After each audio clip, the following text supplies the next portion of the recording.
I've been at a loss of words, but not at a loss of thoughts and memories when I learned that my grandmother passed away several days ago. I thought I would try to use this microphone, use this podcast to try to find the words to honor the woman who's responsible for much of who I am, who taught me, silly might be to say, but taught me how to be a man, taught me about strength, about wisdom, about compassion, love, and that I could do anything that I set my mind to in this world, that anything was possible, and that I, of all people, can do it, and not to let the world tell me otherwise. She passed away in Moscow, Russia. She was 91 years old, soon to be 92. If you're listening to this, maybe the first words I can say is, at any moment, life can end. So tell your friends, tell your family, your loved ones, that you love them. So I tried to write the words. I couldn't. I have some disparate notes. But I decided to just speak about some lessons that she taught me. And I hope that it's useful to some of you, to anyone who might be listening. The first lesson is to be mentally strong, never to complain. And her life was one heck of a life to test that lesson. She was born and raised near Kharkov, which is a Ukrainian city close to Russia. In her childhood, she lived through and survived Goldomor, which is a famine in the early 30s, 1932, 1933, that Stalin had inflicted on his own people, where millions of people have died.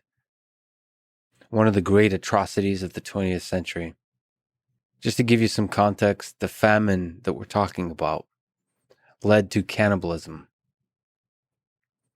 One historian has written that the good people died first. The people who gave food to others, the people who refused to participate in cannibalism, the people who gave everything they have to their children for the survival of their children, and therefore died before their children did. I'll leave it at that. My grandma survived it. And as a teenager, she lived through and survived World War II.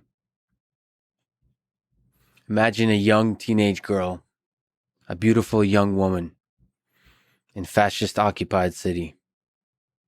She rarely spoke of those times, but there were stories of no food, desperation, and tragedy. And once again, I'll just leave it at that. My grandmother survived. And in her eyes always remained this glimmer of hope amidst the suffering. It's a glimmer that I've seen in the eyes of others that I've met in my life. And it is always inspiring to see that triumph over tragedy. And there's something that kind of experience does to the human heart. It hardens it, it protects it from the outside world, but it also softens it to allow a deep connection with other human beings. And maybe you've seen that I've done a few things with David Goggins, and I'm drawn to that kind of mindset. In him, I see my grandmother, the toughest human being I've ever known. The second lesson she taught me was physical strength. There's all kinds of images throughout my childhood of my grandmother doing incredible feats of manual labor, carrying logs, just carrying heavy things without complaining, just getting the job done. I was a huge fan in Russia there's something called bogatir. I guess similar to America, that would be America doesn't have centuries of history to where you can go to the period of knights or Vikings. So in America, I guess for a little kid, that would be like a G.I. Joe. But in Russia, that was bogatiri were kind of like the knights or maybe the Vikings, the warriors of ancient history. And I've always loved the stoicism, the power, the fearlessness of the stories told about bogatiri. I mean, as a little kid, that's all I wanted to be is one of those guys.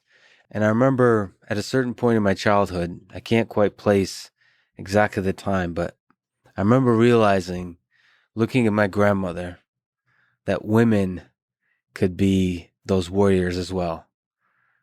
You know, my little boy's brain and whatever toys we had, I'd play with, and I always imagined that, you know, bogatiri were boys, men going out to war, and when they return as victors home, they'd be celebrated by the women, the children of their family. But my grandmother made me realize that women could be bogatiri too. But more than that, she was this figure in my life that planted that Eastern European seed of admiring strength and physical power and just toughness in that very basic sense that's required to carry heavy things and to fight. I think if I were to really psychoanalyze myself, at that early age is when I fell in love with martial arts, with the whole concept of martial combat. Before I ever practiced anything like it, the kind of sports I played as a kid with soccer and tennis and swimming, all that kind of stuff, were very far away from martial combat. But she planted the seed that when I first stepped on the wrestling mat, it felt like home. And even for the first couple of years when I really had my ass handed to me on the mat, the fire that got me to train harder, to work harder, that was my grandmother.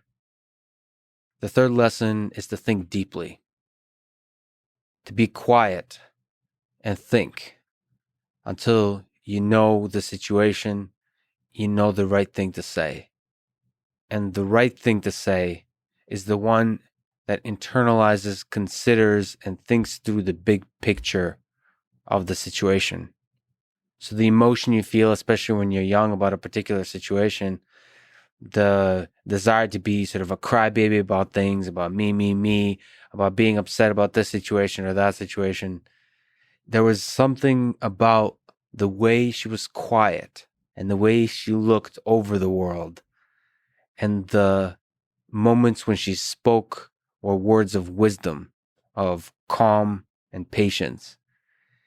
That was so inspiring to a mind that was impatient. She helped me understand that the immediate emotional response to particular situations, the ups and downs of how you feel, influence the perception, the cognition of how everything's interpreted, and taking your time, thinking, being quiet, and speaking when you have something to say is the kind of man I should be. Fourth lesson she taught me was to believe in myself. She made me believe that I'm the most special person in the world and that I can achieve anything. And then she would tell me that since I was a little baby until I was a big baby. And her excitement about the little successes in my life really made me fall in love with the successes of others. She inspired me to enjoy the success of others, to believe in the people around me, to encourage them to dream big, to work hard, to accomplish anything, because she did that for me. And you know, it's heartbreaking to think that very few people in my life believed in me. I was always a dreamer. I reached for the stars. And most people, even people who loved me, gave me what they thought was wise advice, to stick to the safe path, to be reasonable, to find stability, comfort, all those kinds of things that seem wise in the grand scheme of life, to be normal. And she didn't. She told me to go big, to dream big, and that I could accomplish anything I wanted to. Everyone is different, and I'm not a parent. And I think that kind of over-the-top encouragement can perhaps spoil some people or give them a false sense of ego. But for somebody like me, who was genetically full of self-doubt, and forgive me for saying even disliking myself, she was a breath of fresh air. And so whatever dream I have now that still stays with me is the fire she kindled, is the fire she kept going, and a fire that will never die because of her. Over the past several years, there's been many days that I'm grinded to a halt with self-doubt. I feel that in all kinds of ways I'm a fraud for daring to dream, to go outside of what I'm supposed to do, what other people much smarter than me are telling me I'm supposed to do. In those moments, when I say I listen to my heart, I listen to my gut, I really listen to the thing that my grandmother left me. It's that fire, the belief in myself that I can do anything, that the dreams I have are not just silly dreams. They're visions of a future that I can create. If I work hard, I can create.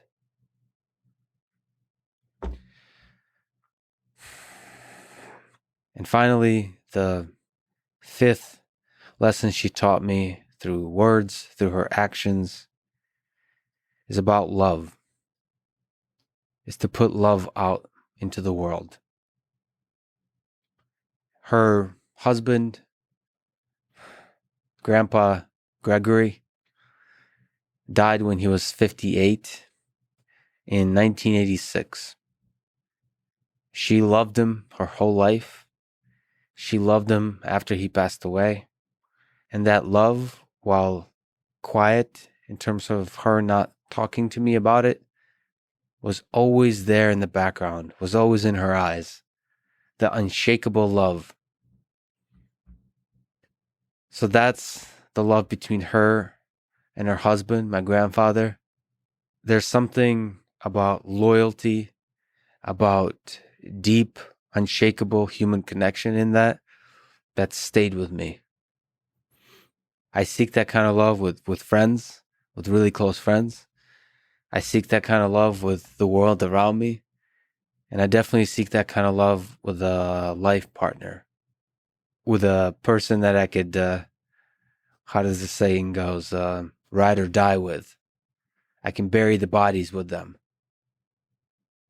You know, it's kind of a bond that's stronger than any other thing in this world, a bond that's stronger than any fundamental force of physics.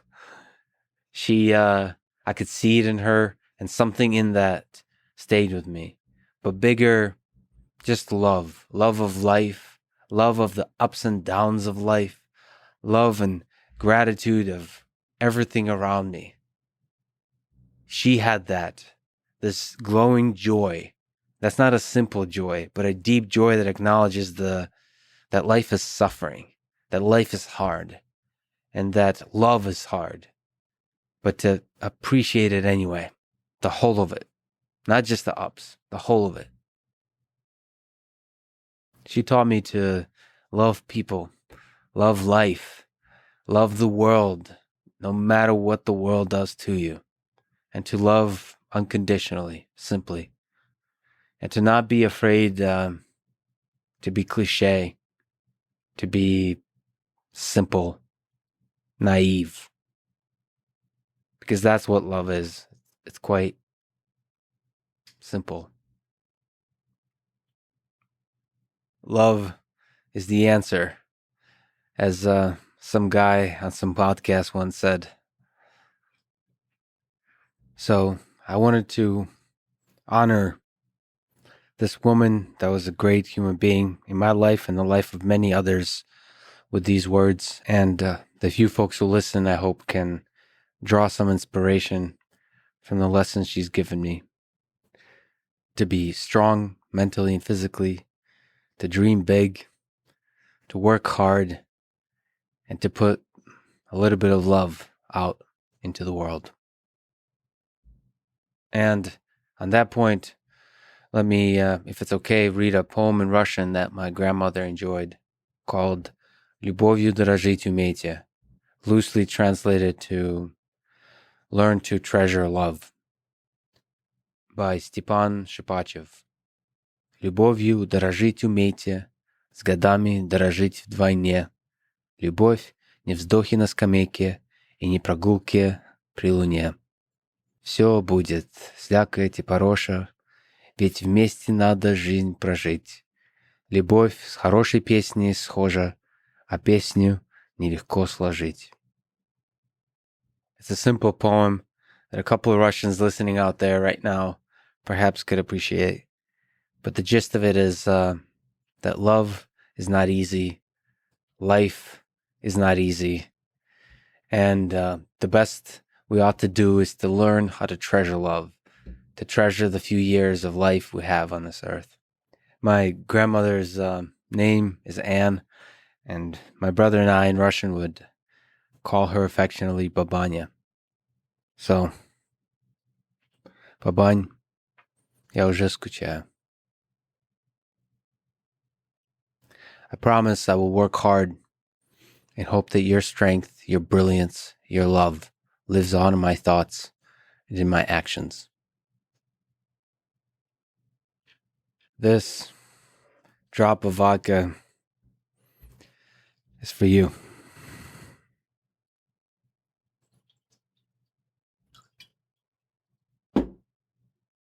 You know, I have shot glasses, but I think she's looking down and knows I'm drinking in her memory, so she would want me to drink it out of a real glass. So,